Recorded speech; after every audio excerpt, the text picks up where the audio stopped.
Whenever you're ready. Whenever you're ready. Hi, we are Brightboards. I'm Ryan Stampy. I'm Megan DeVoe. And I'm Sebastian Fallon. Light is everywhere. You need light to live. Everyone has been in these situations of, like,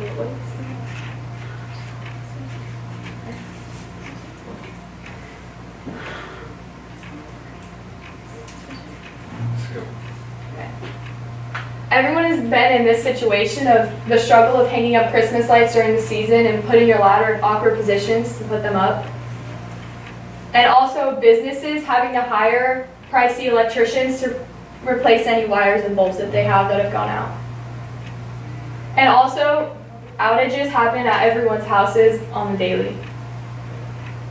The problem is the low technology of light bulbs, of fluorescent, incandescent, and modern day LEDs. Most of them last less than 10,000 hours. The problems is upon them going out, you have to hire electricians and put the wiring up. All right, so the solution is going to be our LEDs. So, go back.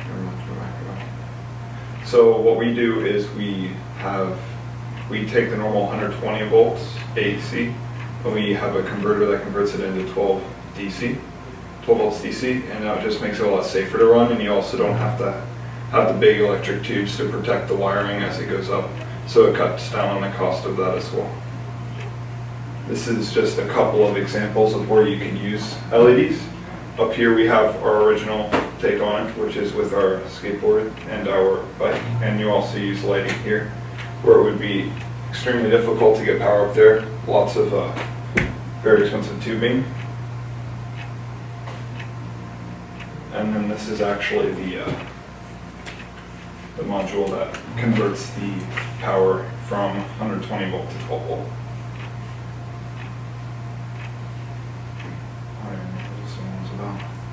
There's many implications for this technology. It can either be in industrial buildings and offices, even homes, and it can also be put onto bikes, longboards, and cars due to battery-powered versions of it. So we have a mobile app that is going to be working with the LEDs.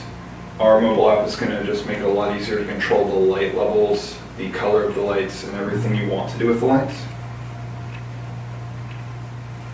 For instance, right here you can see that people are playing Tetris on the side of an office building. And over on the side here is us working on creating and changing the lights on the side of our bike. This is a prime example of how UV light can help cleanse a room. So in this example, we would just have a clean room, and just to make sure it was really, really clean, it would flash the entire room in an extremely high UV concentrated light. And then here, you know the cubicles, right? How all the lights are always on. So a way our lights could be going on is when you come in, you can turn on your app and turn on your own lights so that you're conserving energy. And then you can dim it or increase the light depending on how your eyes are doing, because that's a very large problem. You can also use it in crops and agriculture. On the right here, they're using the lights to actually make the fish breed. What was that, Chris? What type of fish was it? So you can use, they're in Seminole, they're using UV light to breed sturgeon, one of the hardest fishes to breed, to farm caviar. And then over here, they're actually growing crops with UV pulses to make them grow faster. So, due to Okay, so you can also have your lights change the music. And right here you can see that, as I was talking about earlier with office cubicles, your eyes do get really damaged by just constant high light levels. You can also use lights to advertise. So big companies like clubs, they have those giant lights. They're on superstores as well, supermarket stores. We could just have a board of lights, and you could put any design, any color, you could do anything you want with it. And then here what we have is, depending on what the user uses more, we can gather data on that, and we can store that, and we can actually use that to figure out what people are liking, and we can sell it to certain companies to provide ads more tailored towards what people are looking for. So if you have orange as like a favorite color, they could have an orange variant of their ad. So you might ask why this doesn't exist yet, and half of it does. I did some research and found a company that does AC to DC converters, but they don't have control systems. Now it turns out they're local, so I messaged them, met up, and went on tour of their facility. Now, they brought up the information that heat kills LEDs. So every LED in the ceiling has a AC to DC converter that then DC powers the LEDs. And even though they're advertised at 50,000 hours, the drivers aren't. They fail well before the LED does, 9 out of 10 times. So on the left, you can see the driver. That's what fails. On the right is a surefire LED that won't fail if it has proper heat distribution. So I told them my idea. They liked it a lot. They even offered me a summer internship there. And their DC powering solutions with our technological ideas is just a straight no-brainer. A prime example would be at a bowling alley. The two main lights there are white and black light, but with our technology, you can improve that a lot and also cut down on cost, because most bowling alleys have anywhere from $10,000 to $100,000 worth of lights and conduit that run the ceilings. But with ours, it's just speaker wire, and with it being low voltage DC, it's a lot safer, so you don't need electricians to do it. You don't need code. It doesn't have to meet, there's no codes for low voltage DC. You can even work on it live underwater. And then also replacing lights like in the ceiling is extremely hard in a bowling alley because the floor is super slippery and you don't want to damage it because they're also extremely expensive. The potential that the lights have in a bowling alley would be you can have each lane different colors, and with certain sensors you could have it so that it turns on and follows the ball all the way to the pins. You could have people take their own colors for their lanes during parties, and then it's virtually endless, all the possibilities, because they're so programmable. Another great place for this would be in every building ever made, because for exits, when there's like a fire, you could have the entire hallway pulse in the same direction as the nearest exit. So it's just like really simple. You can also see the longboards and bikes that we have. They're very visible, even from ranges around blind corners and cars. This is the bike.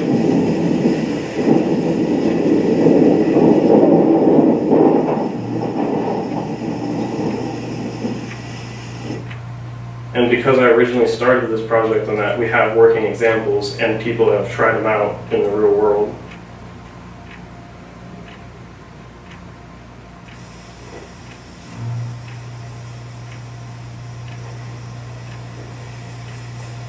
Hi, I'm Rachel. I've been testing the Brightboards device for the last week now, and I can't even explain how cool it is. You can't ride down Corona Beach without at least 10 people asking what is it, how it works, or who made it. And if they're not asking questions, then they're looking at it. It's the definition of an attention grabber. I have even noticed when riding through my neighborhood, cars give me more room when passing by, and they notice me from farther away. 3 cars even pulled over to ask where I got it. I think once the team gets the app connectivity working, they'll have something great going for them.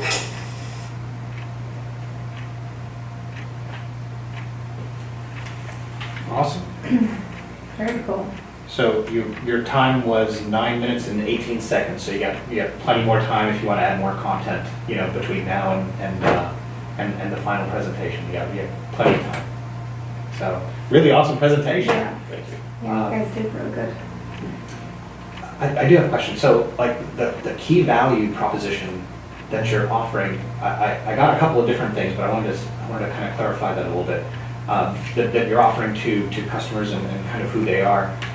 Like the demos that were in the videos towards the end, I saw what I'm presuming were programmed LED light boards? So it's a strip of LED lights that runs off an Arduino, Okay. and ideally you'd be able to reprogram it from your phone. But we Okay. haven't got that working yet because we're not professional programmers, Gotcha. and it's just a little bit harder than we thought it would be. No, So- I totally understand, yeah. All right. But somebody wrote some custom code that got uploaded to the Arduino Yeah. and is executing on the Arduino, and that was what was Yeah, controlling the light It bulbs. was supposed to connect to a Bluetooth, but whenever I make an app to send a number for an if statement, it isn't working, and I don't know if it's the app not sending it or the Arduino code not receiving it properly. So there's the like she said, the whole coolness factor of it, which looks way cool, by the way. But then you had mentioned earlier the ability to take basically power out of 120 volt wall outlet and essentially down signal that to 12 volts. Is that right? Did I get Yeah, that? so LumaStream, the company that I met with actually yesterday, that's their job. They Okay. make inverters that do like industrial AC to DC power. Yeah. So like we need their stuff, and they also partner with 3 other companies that do basically what we're doing, but those other companies don't do addressable. No one does addressable. So they would just install LED stuff like this, Yeah. and then maybe put something that controls it like on the wall or something. So, but I mean, this is running off of a DC So- signal. Yeah, but up in the roof right there's going to be an AC to DC converter. Yes. But what they do is they do hubs of DC inverters and then run the DC cables out, because every time you're running a DC cable instead of the AC, you don't need to put conduit around it, and it's just much cheaper wire because there's not as much copper in it. But Okay. because it's DC, you have to do hubs every 400 feet. So illuminating points like that, I think would be like super important. Because when I looked at it, I thought, okay, AC to DC conversion, I know that's already a thing, right? I mean, that happens pretty much every time I plug in my charger into the wall, right? I mean, AC is how power gets transmitted across power lines, but when it actually powers into devices. Yeah, almost everything in a house uses DC. Exactly. So there's definitely a new push that's trying to get houses just straight running DC, but still use AC for like power transmission long distance. Right, right. Okay, so the value then is actually in cost savings for wiring. Yeah, it's cost savings. DC wiring versus AC. Yeah, wiring. for like the house market, it's in cost savings, or like that the house, business, and industrial, it's cost savings. But that's LumaStream's.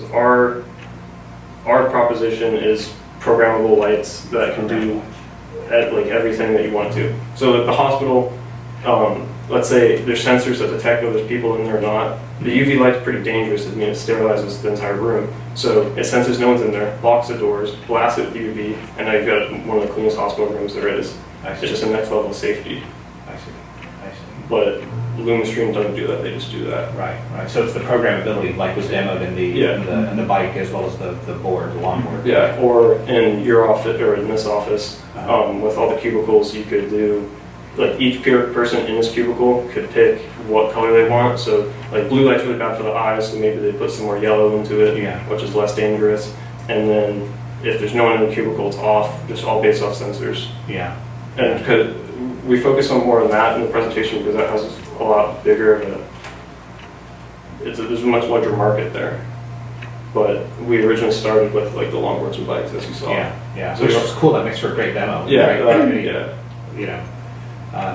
But I guess that would probably be my main point of feedback is like kind of really clarifying who's going to get the value and what that value is, right? Because there's a couple of different value areas that are talked about, right? So kind of maybe Yeah, clarifying that's- that story a little bit sharper. Yeah, I would 100% agree. And I think the last time we talked, you guys were just going down the direction of implementing these on boards. Yeah.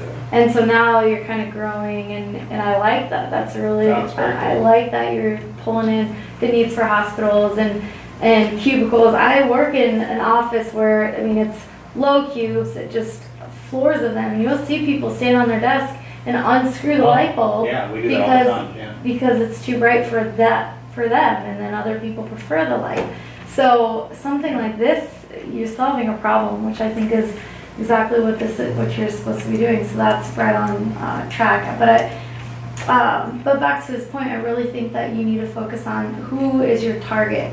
So, and I don't know, like, I don't want to give you the right feedback here. Like in target, meaning I know that there's a lot of different targets. You have, you know, maybe different verticals. You guys are focusing on a lot of different verticals, but if for the purpose of this NGT program, you might want to hone in on one target for this program with how you're going to expand into different verticals, right? And I hope that I'm giving the right feedback there. That's good feedback. Because I really think, I mean, this is really, really, first of all, I commend you and I think that's awesome. You went and found someone who's doing this and now you have a summer internship. Who knows where that's going to take you. But I just think that just focus in more on what you're trying to solve for in one aspect and then where you plan to take that in the future.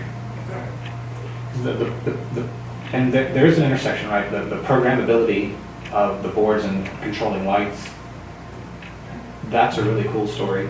But then also with the idea of cost savings. Like for example, the office that I work in, we have people who are doing the exact same thing, right? They hate the fluorescent lights, but the whole building is, you know, wired for them. By floor, right? Yes, just they're everywhere, right? But instead, like when the space was being built out, right? If there had been an option, like let's say a product that where we could have told the designers of the space, hey, not everybody would love to be able to customize their own lighting space, right? And oh, if you do that, here's the huge cost savings. You don't have to run all this piping for and conduit for lights all over the building, right? Maybe so there's a cost saving story to be told, maybe, but then also like higher employee satisfaction because we have like wars, like turn on the lights, right? Because we have so many people that hate just traditional fluorescent lights. It really is damaging. It's like this light is pretty horrible, right? Yeah, this light is bad.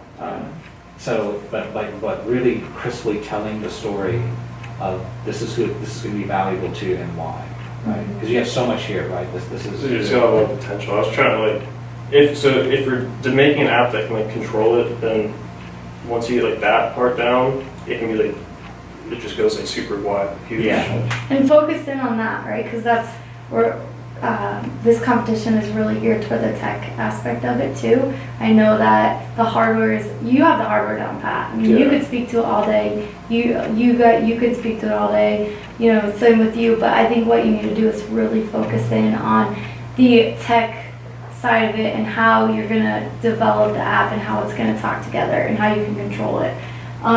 So maybe start with like what we've made, and then say how that tech, or like describe how that tech works, and say once you get like that base, it can be expanded into all the other fields. Well, how close are you guys to? I know you said there's bugs right now, but do you think it's gonna be completed by the final? I'll get it completed by the final. Well, Okay. I would like to hear more about that, right? Because you talked a lot about the hardware where it can be implemented. So they already have but- people doing like, so they have apps that turn on one light, right?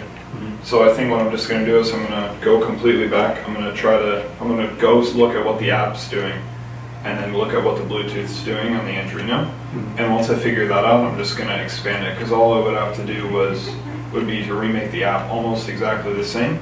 Except instead of sending a 1, I'll send a 1, 2, 3, 4, whatever, how many I want, right? But is the purpose of the Bluetooth just to get the code from the app onto the device? Yes. Okay, because you could do that with could you do that with a USB cable? Yeah, but then you would have to plug it into your phone, right? True, but that would just be like one time, right? I mean, or every time you want to update the software. Every time you want to change your lights. So Yeah. So if you want to turn it on and then in a cubicle, for instance, you turn it on, you're gonna have to replug it in to turn it off, right? well, I okay, see. so I see. in buildings, it would actually be easier to make the app to work in buildings because then you can have an actual computer running the whole thing instead of making an app that has to work over Bluetooth or Wi-Fi. Right, because that was the other thing I was gonna say, just was Wi-Fi, right? Arduino support, they have Wi-Fi chips. They have Wi-Fi boards that you can put onto the Okay, Arduino. but it's like an add-on, or? Yeah. Okay. Just like the Bluetooth though, so that's what, we can go with Wi-Fi, but I went with Bluetooth first. Like, But I can definitely quite test frankly, it out. for me, like, it would still be a killer demo if the demo was just over like a wired USB connection, right? Just for the sake of showing the because that's really what you're showing off is the programmability of it, right?